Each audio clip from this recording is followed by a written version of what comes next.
Well, welcome back, and, not long ago, I reviewed this guy. It is the earlier version of Cyclonus, the one that's being re-released in a box set. And I said, at the end of that conclusion, that this is the Cyclonus mold you want, this is the paint scheme you always should have had. Does that mean that this guy's bad? Well, we're about to find out. But I can say this. When we look at him for what he is, next to the travesty that is Combiner Wars Scattershot with his rubbery head and rubbery wings and terrible red-on-red palette, this guy is probably the most successful of the Combiner Wars shelf warmers. Well, him and, I guess, Battlecore Optimus Prime. Plus, in my last video, because Viper stuck his nose in, we started a look at not only the Superion set, but the Galvatronus set. Let's see how he stacks up. Let's see if this Cyclonus is, well, any good. We're going to take a look at what has probably been the most convoluted Combiner Wars figure to date. It is Combiner Wars Voyager class Cyclonus.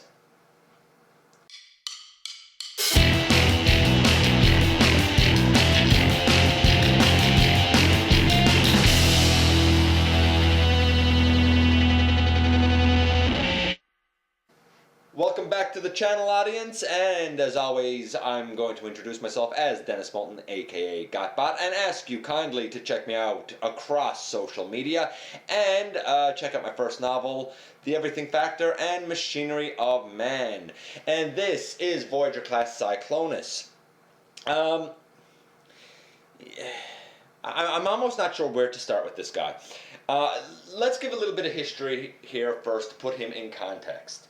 We already had a fantastic Cyclonus mold with this guy. And for a deluxe, he's pretty big. You can see him next to the Voyager here, and he's a fair size. I got this guy because I got the Combiner Wars one because I wanted someone who would scale a little bit better with the Leader Class Ultra Magnus. And he definitely does that. I also got I'm not going to lie, I got a little bit of flack when I didn't do enough of a comparison with this guy during his review. So we'll give the Combiner Wars Cyclonus his own spotlight right now. With this guy, we have two versions. We have this one, which came out in North America, and I would say most parts of the world. Very purple, but it's a nice, rich, beautiful, bright purple. I love it. I absolutely love the paint scheme. In person, it looks fantastic. And he has let's see if I can show it. He has a beautiful Cyclonus head sculpt. Absolutely, absolutely love it. There's also the Unite Warriors version. I feel like that one is more blue, even though it's a nice metallic-y blue. I don't get the same sort of Cyclonus feel from it. The bio for this guy really says that he has mind control over other combiners and can have anyone join with him to make his limbs, and that's about it. But Unite Warriors gave him a little bit of an extended bio and a backstory saying that Galvatron was destroyed, the spark of Galvatron, or spirit of Galvatron, took over Cyclonus' body, making Galvatronus, and a deal was basically struck with the Chaos Bringer Unicron, whereby he would help Galvatron to get a new body if Galvatron would help him get a new body, basically. And Galvatron basically said, well, Cyclonus can't do it by himself.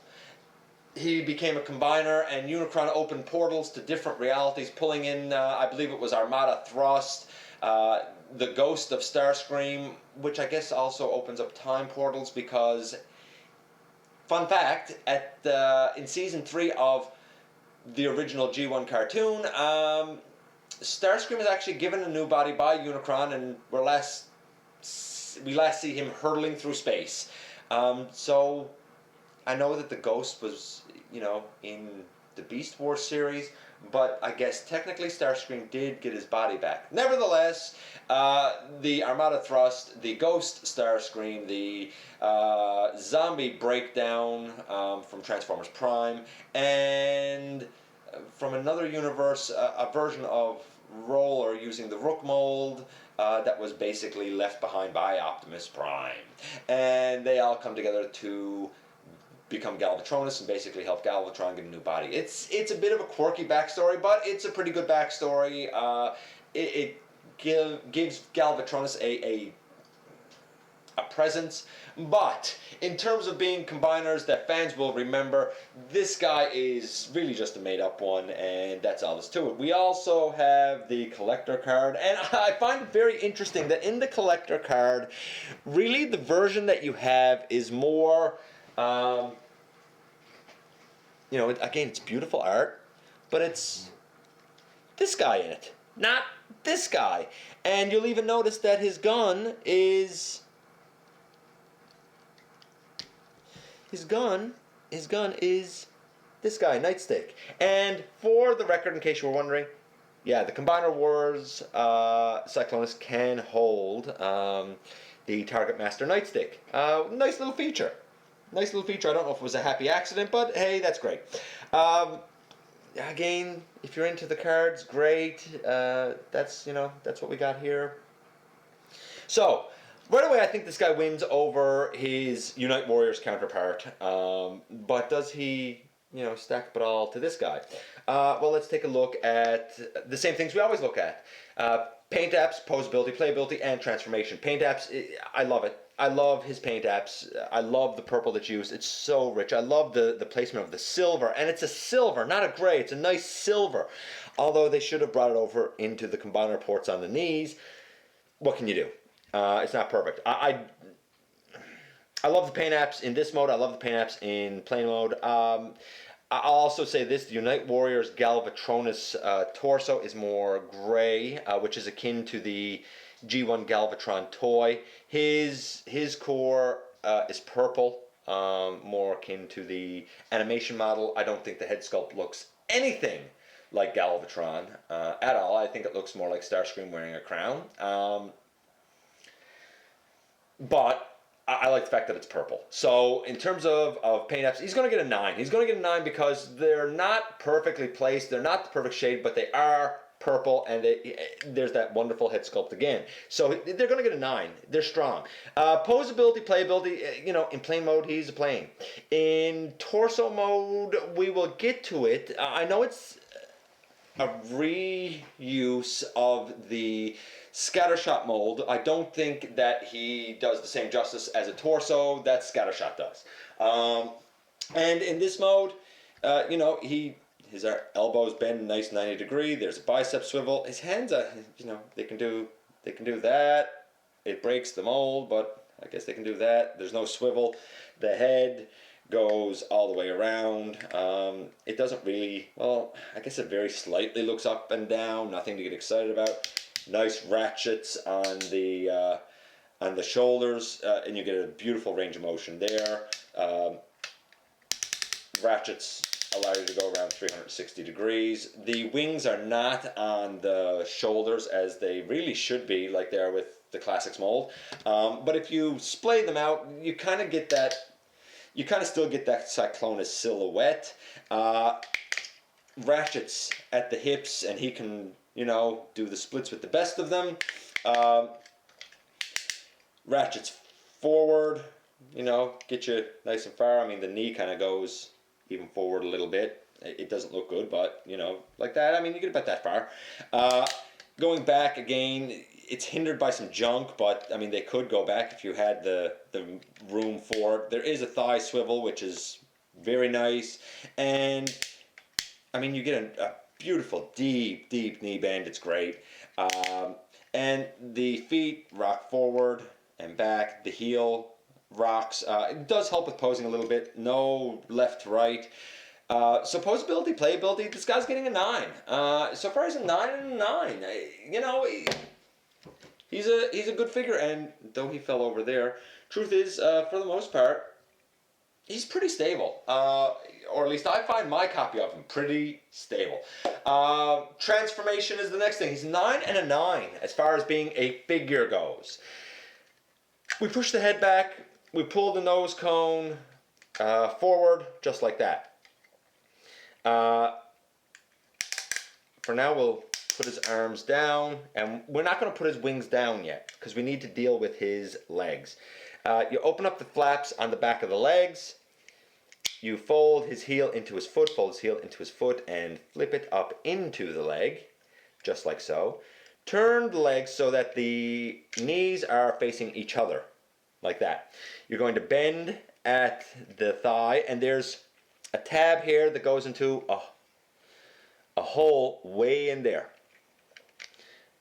Just like that. And this one comes up and does the same thing just like that. And then we need to, I guess, deal with the arms next. Turn the arms so that the, I guess these wing bits are facing forward and what was the bottom of the forearm is facing out. You might want to spread them out a little bit and turn the shoulder so that the arms are facing back. When you do that, you want to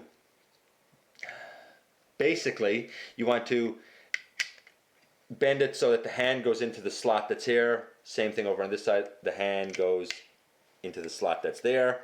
And you'll notice now you have these wing bits down here. A lot of people are going to hate this, but you take them out and you stick them in the hand. A little bit of parts forming there. You take it out and you stick it in the hand.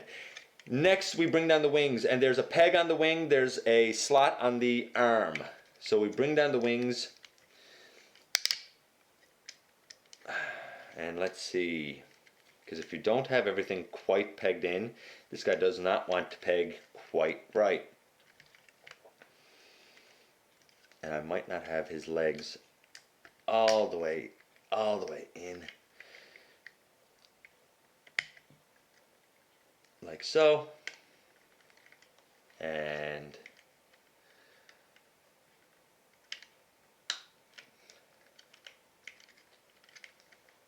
does not want to cooperate completely with me here.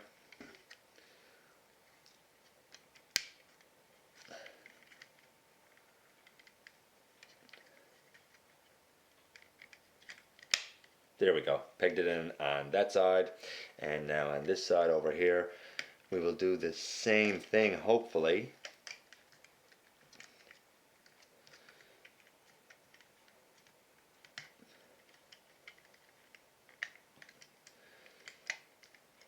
And I'm not really sure why it doesn't want, why these don't want to peg in at the moment. Pegged in on that side, fine. And on this side over here, the arm does not want to quite fit right.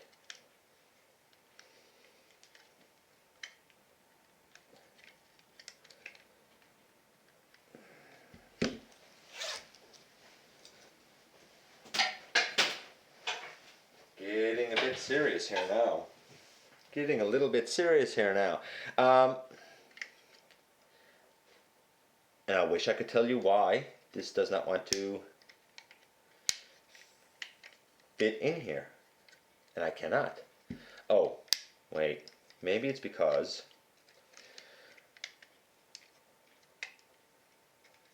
of the leg being there. There. Okay. It's not a hard transformation, though it looked hard with me doing it. Here's the thing. When you lock in the legs, you need to make sure that they're locked in. And that can be a little fiddly because these pieces here and here are going to lock down over here and here. You need to make sure the legs are straight from behind like this. Otherwise, you're going to have the problem that I just had of the arms not quite lining up. And as a jet, you know, here's his gun, and it comes apart, and it's a shield and a gun. Whatever.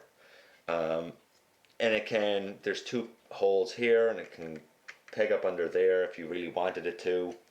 Or you can always flip this piece down and it's a landing gear that you don't really need because he just rests on his robot kibble anyway.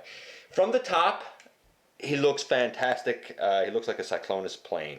I even love the gold that's used around here on the cockpit. I love the silver that's used up here. It looks great. I love the interplay of the two types of plastic. It looks fantastic. The robot kibble underneath is a bit of a pain that doesn't look very Cyclonus-y, but I can forgive it. I can forgive it because it's just the nature of the mold. I don't like the little bit of parts forming, but I understand why it is like it is. His transformation, I'm going to give an 8. I know I fiddled it up there a little bit, but I'm going to give his transformation an 8. He's a 9, a 9, and an 8. Overall, a great figure. Is he a great Cyclonus?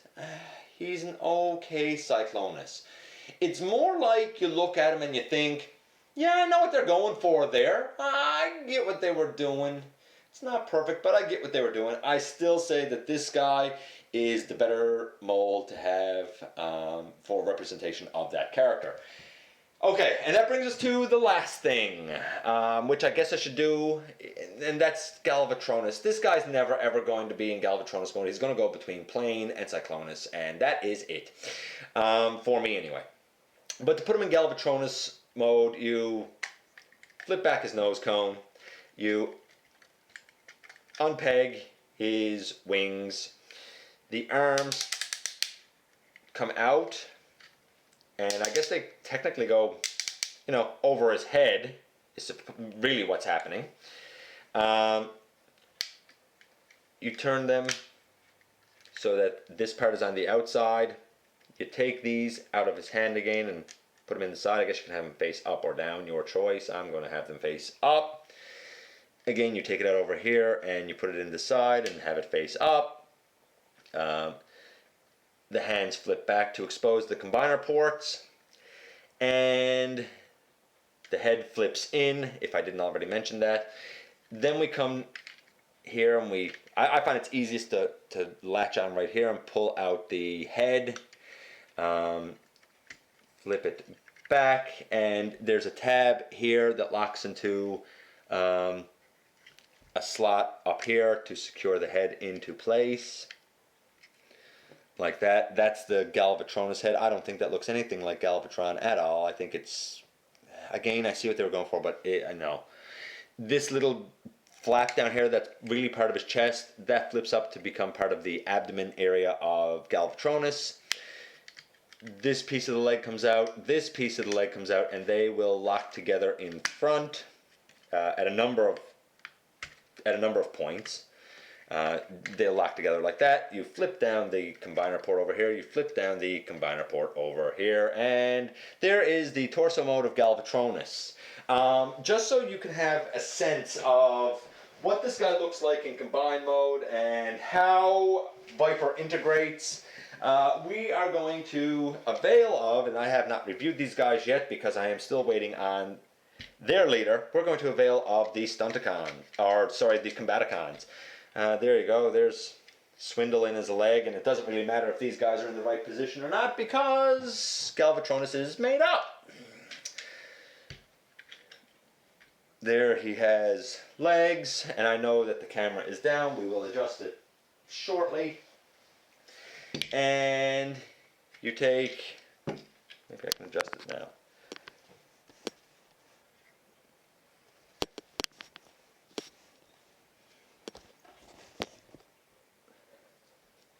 Maybe I can't adjust it now. You take, here's Vortex. He will slide down into the shoulder. And last but not least, here's the controversial blast off.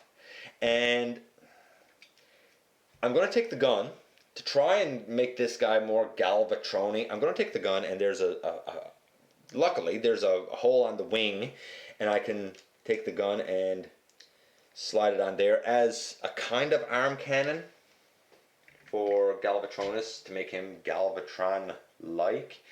And in the end, here's what we basically have for a Galvatronus. Okay, I guess, it's okay.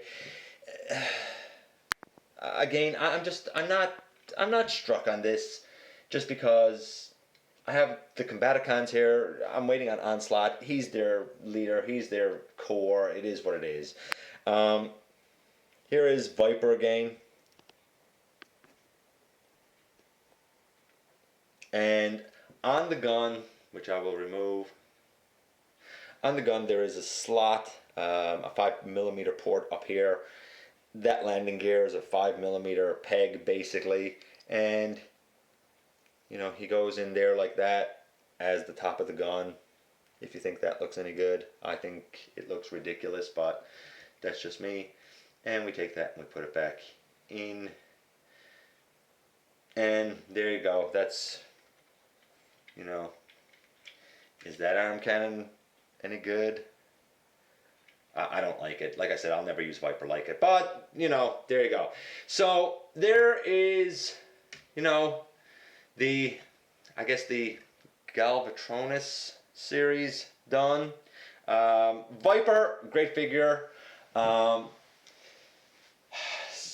Cyclonus, a great figure. An okay Cyclonus.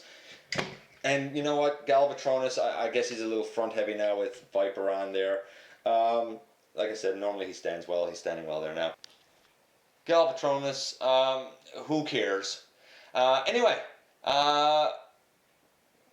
what can I say? That's it.